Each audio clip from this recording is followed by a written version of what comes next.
it'll bring a smile to the kid's face, which I'm sure it will. All right, so I got these wonderful baskets. The things that I do when I make gift baskets is I always like to consider the basket, who's it for, and what some possible reuses for it. So instead of getting the traditional Easter baskets with the tall handles, in this case I chose this square basket that has this little mild handle that folds.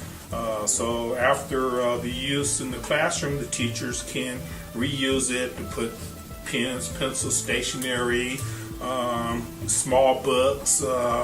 There's a variety of things. I'm sure with their imaginations they can figure out.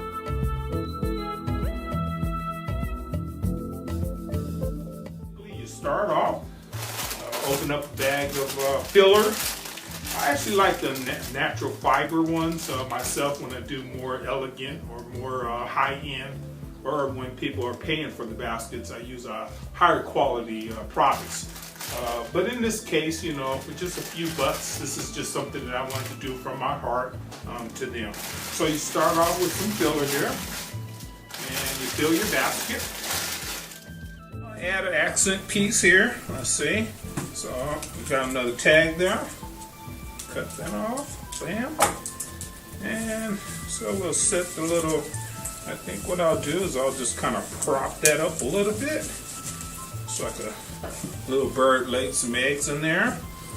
And I got these rabbit accent pieces. There are 5 in the pack. I will be giving out 5 baskets. Currently I am reading the 5 different classrooms between preschoolers and kindergartens, which is my niche. I'm more connected with the youngins at that age. Although I get along with all kids and I love all kids and I like to empower them and encourage them any way I can. But for me, it's a lot of fun goofing around with the little kids. Their imaginations are still way out there, so it's really easy to play with them in that regard.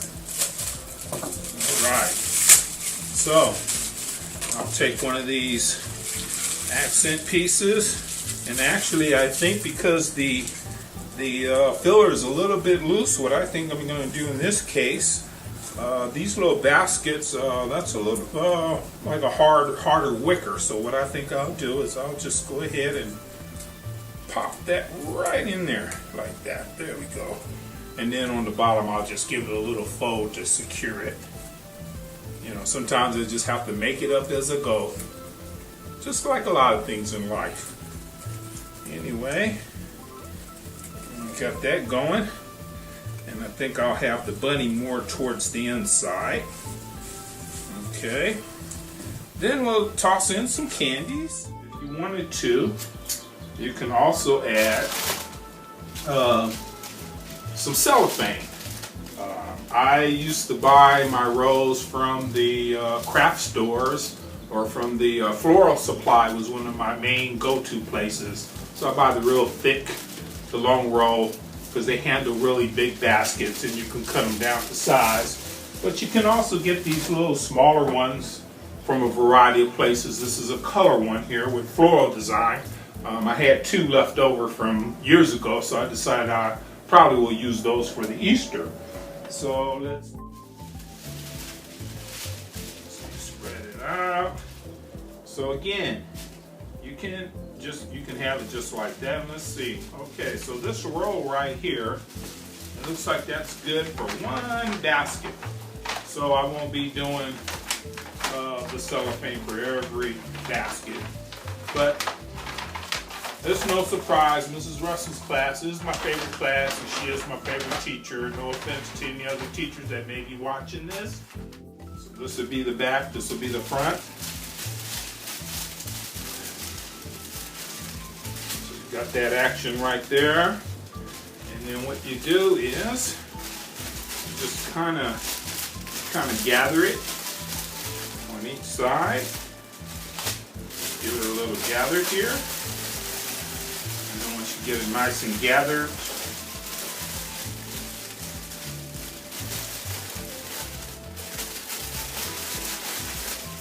Take some Scotch tape,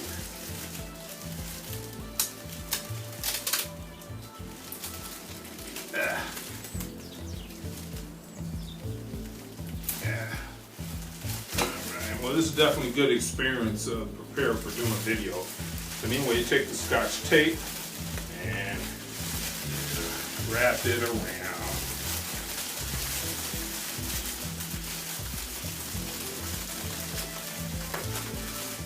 Okay.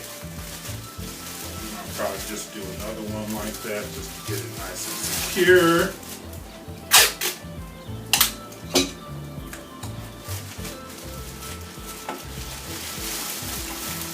Alright, there we go. Now one of the things you want to do, there's a couple of ways you can handle this excess on the side. This is a very simple way. This is the way that I do my baskets, or the way I like to do them. But you know, you find what works for you. This is just showing you possibility, what you can do.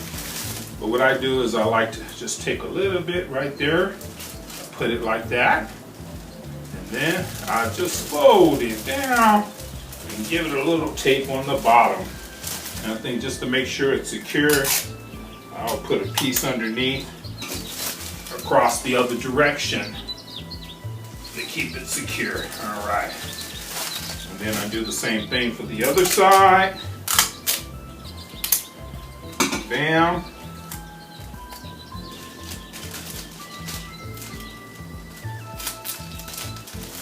Okay. Bam. And again, another piece to go across. Bam. All right. Then you want to give it a little flare. So since we know this is the front, so I'll look at it as if I'm looking. I'll face it as if I'm looking at it. And what you do is you take your scissors. You're gonna hold a little piece and just give it a snip and you pull. Hold a little piece. Snip and you pull. Hold a little piece, snip and you pull. Hold a little piece, hold a little piece, hold a little piece, hold a little piece. All right. Okay, so there you have it for that.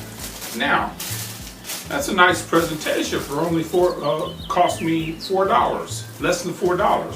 Now, I wasn't able to access all my ribbon. It's in a locker that I can't get to, but I did have one row of thin ribbon, and I broke this out just to show you an example. Typically, I like to use wider ribbon when I do baskets because it flows better. But just to add an accent, sometimes you just use what you have. So this is what I have. So I just make the use of it. So anyway, there's a lot of different ways you can play around with the ribbon too. And make bows and string it along. So what I'm gonna do here is I'm gonna just wrap a little piece around. Give it a little tug. Now I do like I'm tying a shoestring in this case. And like I said, I just go with how I feel or what works in that moment. Generally, I wouldn't make a basket, like I said, with that thin ribbon. But just to give it a little bit accent, I think I'll go ahead and do another one, like I'm tying shoe, just to show you how the basket is done. A simple little gift basket. All right. So thank you for joining me in this short episode. I hope I've done this recording justice. This is the first time that I'm doing a recording like this, and I hope to do many more in a variety of capacities. And I just want to thank you again for joining me. Have yourself a wonderful evening and have a happy Easter.